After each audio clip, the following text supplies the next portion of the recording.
On October 2, 2018, Saudi Arabian dissident and journalist Jamal Khashoggi walked into the Saudi consulate in Istanbul, Turkey. He went in to retrieve papers that would lawfully give him permission to marry his soon-to-be wife, who was waiting just outside the doors for him.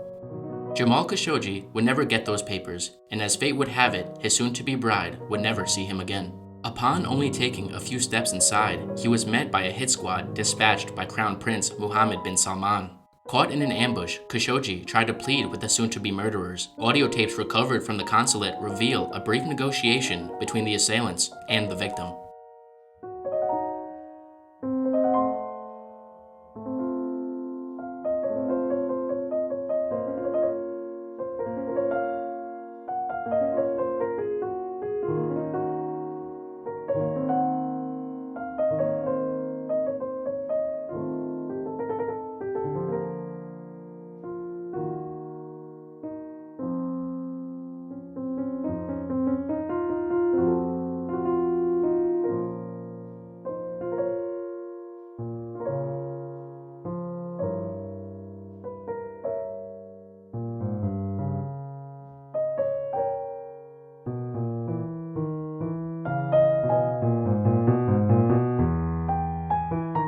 The plea for mercy was unsuccessful, and seconds later, Khashoggi was brutally strangled to death as tapes transcribed his last words and the struggle for survival.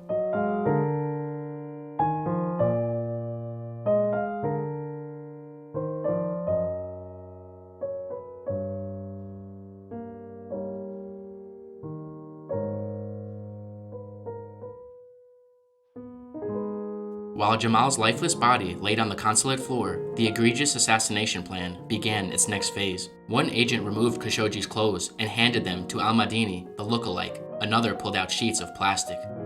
Next, Mohammed Salah Tabeji, a forensic doctor at the Ministry of Interior and fellow conspirator, began his part of the nasty ordeal. Equipped with a saw, the doctor went to work and strategically dismembered Khashoggi's body with the goal of making it possible to fit his remains into bags for transport. 2 hours later, a van in the consulate's covered driveway pulled out. In all likelihood, it carried Khashoggi's dismembered body. They drove the short distance to the consul general's home.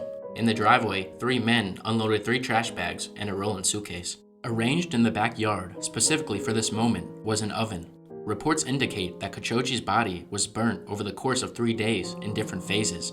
After his remains were cremated, a large quantity of barbecue meat was prepared to cover the evidence of any foul play. While Khashoggi's remains were being cooked, al-Madini, the look-alike, left through a back door, avoiding the bride-to-be.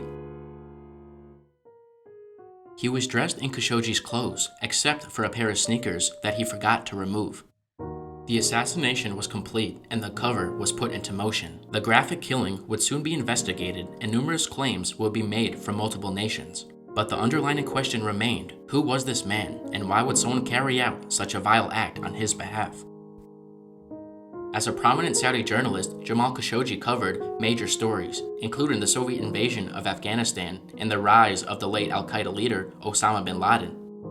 For decades, the 59-year-old was close to the Saudi royal family and also served as an advisor to the government. He fell out of favor and went into self-imposed exile in the US in 2017.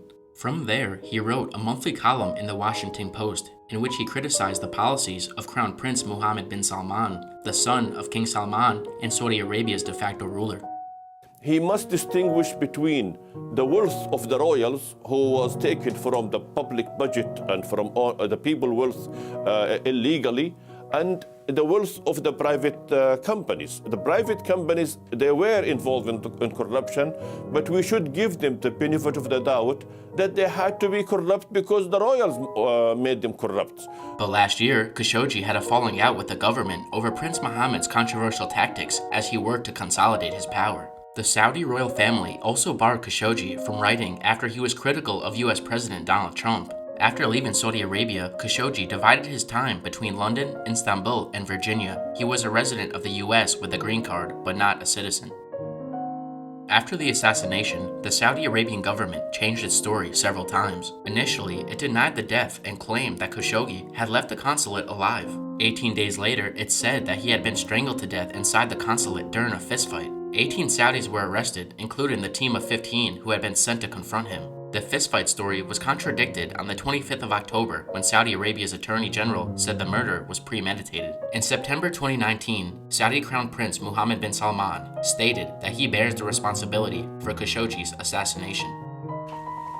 بلا شك لا. Absolutely not. This was a heinous crime. But I take full responsibility as a leader in Saudi Arabia, especially since it was committed by individuals working for the Saudi government. I hope this information to be brought forward. If there is any such information that charges me, I hope it is brought forward publicly. On December 23, 2019, a Saudi Arabian court sentenced 5 officials to death and 3 others to 24 years in prison. On May 22nd of 2020, Khashoggi's children pardoned the 5 officials, which means they will be set free rather than executed. On September 7th, 2020, 8 people tied to the murder were sentenced to prison. Their sentences ranged from 7 to 20 years. The king has stressed that everybody involved will be brought to justice. And I have faith in that. This will happen. 6 weeks after the assassination, the CIA leaked its conclusion that Mohammed bin Salman had ordered the assassination. From then on, the US Congress tried without success to force the Trump administration to reveal the US intelligence community's findings. US President Donald Trump rejected the CIA's conclusion that Crown Prince bin Salman had ordered the killing. 2 days later, Trump denied that the CIA had even reached a conclusion. Abandon Saudi Arabia would be a terrible mistake. Nothing definitive. And the fact is, maybe he did, maybe he did. The king firmly denied any knowledge of it. He didn't really know. Maybe, I don't want to get into his mind, but it sounded to me like maybe these could have been rogue killers. Who knows? In opposition to the Trump administration, the United States Senate unanimously passed a resolution that held bin Salman personally responsible for the death of Khashoggi. Unanimously, the United States Senate has said that Crown Prince Mohammed bin Salman is responsible for the murder of Jamal Khashoggi. In June of 2019, when President Trump and Secretary of State Mike Pompeo met with bin Salman to discuss military matters, they did not bring up the subject of Khashoggi's assassination. We've become very good friends over a fairly short period of time. I was in Saudi Arabia in May, and we are bringing back hundreds of billions of dollars into the United States, and we understand that, and they understand that. Even before President Joe Biden took office, his top advisors began examining how to make good on his campaign promise to treat Saudi Arabia as a pariah for the murder of Saudi journalist Jamal Khashoggi. His aim was to do this without destroying America's long-standing relationship with the oil-rich monarchy. Upon the Biden administration coming into power and heavy pressure from the collective world, the CIA declassified reports and laid forth the truth in the slaying of Jamal Khashoggi. Since the documents were released, Secretary of State Tony Blinken said the Biden administration was looking to recalibrate the U.S.-Saudi relationship instead of rupturing it. What we've done by the actions that we've taken is really not to rupture the relationship, but to recalibrate it, to be more in line with our interests and our values. This is bigger than any one person. This administration sent a frank message to Saudi leaders. We seek a partnership that reflects our important work together and our shared interests and priorities, but also one conducted with greater transparency, responsibility, and accord with America's values. In reestablishing U.S. expectations for our relationship with Saudi Arabia, our intent is to make this partnership, which already spans some 80 years, even more sustainable going forward. With the truth finally out, Jamal Khashoggi's family and the world awaits for any measure of proper justice. Until then, we can only mourn the journalist who was put to death for his opinions.